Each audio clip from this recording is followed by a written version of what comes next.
Bienvenue dans ce nouveau numéro de la découverte du Haut-Katanga. Je suis Denise du Sochois.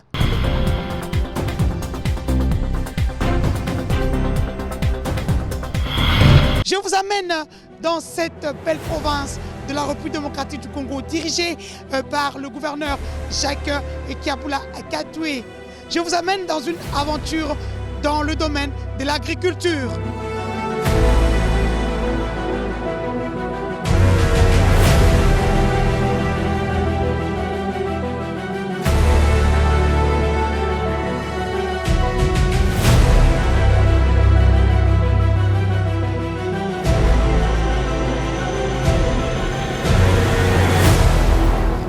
Le Haut-Katanga, à l'heure de la reconstruction, après son élection le 13 avril 2019, est investi par ordonnance présidentielle au mois de mai. L'honorable Jacques Kabula Katoué hérite d'une grande province. Le Haut-Katanga, avec pour mission prioritaire asseoir les institutions, réorganiser l'administration publique afin de lui imprimer un nouveau rythme, celui du travail, de la modernisation dans beaucoup de secteurs. Et pour y parvenir, l'autorité provinciale avait besoin d'une poignée d'hommes et de femmes rompus au travail et animés de cette disposition patriotique qui confère à l'envie le pouvoir de mieux faire. Et je voudrais m'appuyer sur les experts que vous êtes. Avec l'appui du gouvernement provincial, pour nous aider à la traduire en plan d'action concrète à court terme.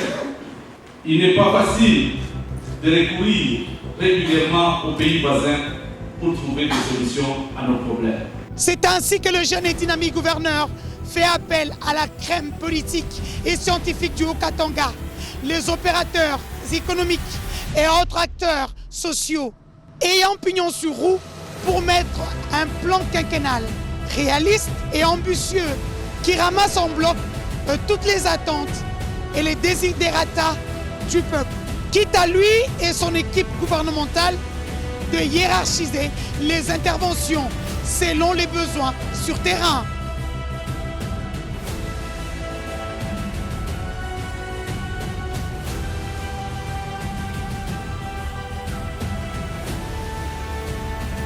Le ventre affamé n'a point d'oreille est une sagesse aussi vieille que la terre.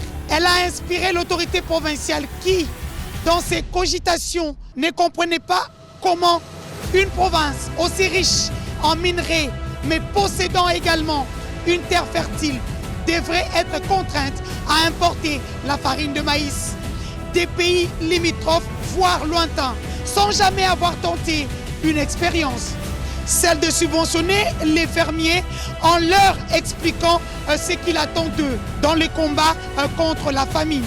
Cette famine provoquée à une période donnée de l'année. Bon nombre adhèrent à sa vision et selon les termes convenus, se disent prêts à tenter cette belle aventure humaine. Les résultats obtenus sont fulgurants et dépassent même les prévisions, car aujourd'hui, le Haut-Katanga ne connaîtra plus de disette et même projet de cultiver plusieurs hectares pour obtenir la médaille de grand producteur local de maïs. Aujourd'hui et dans un temps record, le Haut-Katanga a stocké du maïs dans plusieurs entrepôts de la province, dont Gokongo. Le gouvernement provincial, et c'est une grande première, a créé surtout des villages agricoles à Moïseni, Mongombo, Kapoloé, pour ne citer que ceux-là, avec l'idée de réduire sensiblement l'importation de ce produit de première nécessité.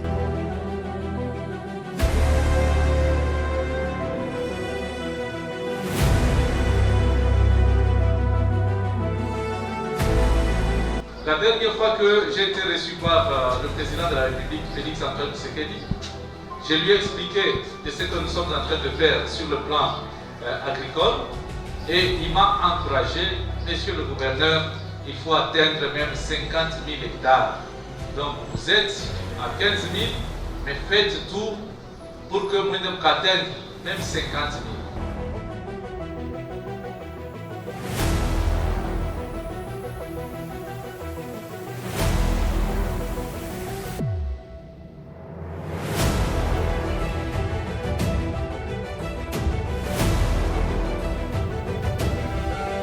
baba gouverneur Kiabula. Na mfikia asante.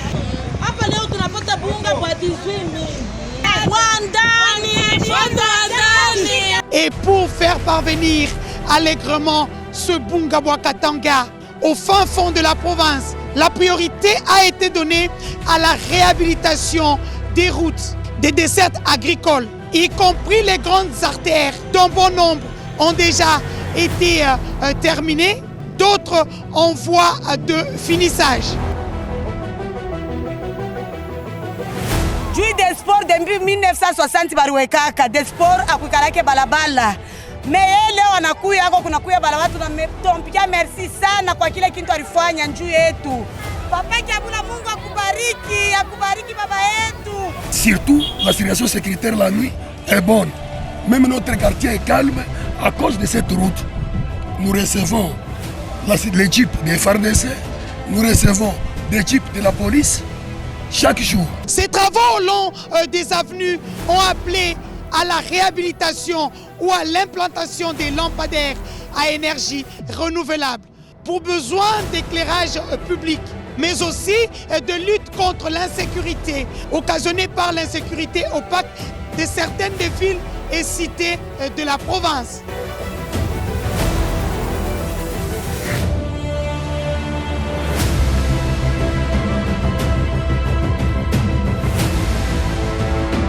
Puisque nous parlons de l'insécurité, le gouverneur de province, Jacques Aboula Katoué, a fait des dotations à la police nationale congolaise ainsi qu'au FARDC en engin roulant afin de faciliter leur mobilité dans la lutte contre la criminalité ainsi que des subventions régulières en carburant.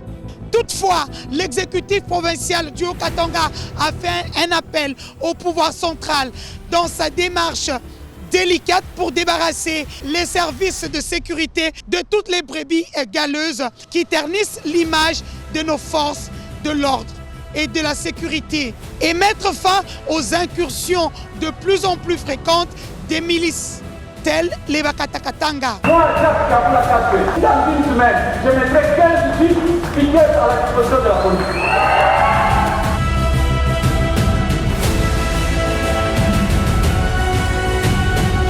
Et sur le plan politique, il y a lieu de saluer les climats de bon enfant qui flottent entre l'Assemblée provinciale dirigée par le patriarche Baba Kyungu, Gabriel Wakumwanza, et le gouvernement Kiabula. C'est le fruit des efforts conjugués collégialement par les premiers animateurs des deux institutions qui tiennent à voir leur province prendre de l'envol sur tous les secteurs actifs de la vie.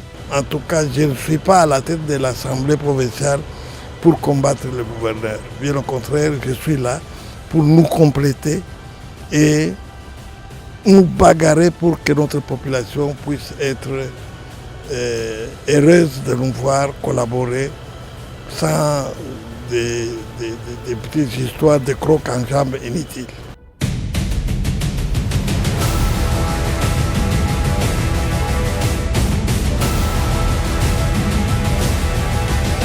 C'est une fierté de l'avoir à la tête de l'Assemblée provinciale.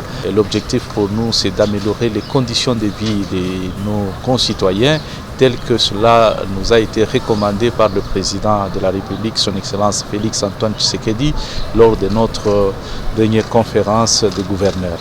Jacques Aboula Katoué entame les consultations avec les notables qui lui ont précédé. Moïse Katumbi, Pondé Kapopo, Kazembe, pour ne citer que ceux-là, qui sont des piliers de la communauté pour le développement du Haut-Katanga. Et dans ces échanges, tous les secteurs ont été passés au peigne fin. C'est question premièrement de venir les saluer, ce qui est une très bonne chose selon notre culture. Mais aussi il était question que je m'imprègne de certaines situations en rapport avec la gestion. Mais aussi on a parlé de la politique pour que nous voyions selon le contexte actuel de l'Union sacrée comment nous pouvons résoudre le problème de nos concitoyens dans la province du Haut-Katanga. Notre province est en train de changer de visage. Là où nous avons laissé, mais nous constatons qu'il y a un grand progrès. Et ici, il y a l'éclairage, vous partez partout, vous voyez que la lumière est là et vous voyez que les routes sont bonnes, les avenues sont bonnes. c'est une première par rapport à d'autres provinces. De deux, c'est une joie pour moi parce que le maïs a baissé. Économiquement, la population s'est retrouvée. Je pense qu'on avait commencé, mais le gouverneur en a fait plus. Et oui, comme je vous l'ai dit souvent, le bonne chose ne dure jamais. À la découverte du Haut-Katanga, c'est terminé pour aujourd'hui. Je vous ai ramené dans cette belle province de la République démocratique du Congo. À travers ce reportage, vous avez compris qu'il suffit d'une volonté politique et surtout de l'humanisme afin d'arriver à réaliser des actions concrètes sur terrain. Merci à toute l'équipe de communication du gouverneur Jacques Yabula Akatoué pour toutes les images. Merci à celui qui est derrière la caméra, l'héros dans l'ombre bombastique ici en Belgique. Jean-Pierre Onema en Suisse. Merci surtout aussi à ma caméra woman d'un jour, Nelly Mukindi. Vous le savez, nous sommes pendant la période de la Covid-19. Pour vous protéger et protéger ceux qui vous entourent, portez le masque. On se retrouve très prochainement pour un autre numéro. Je vous dis au revoir et à bientôt.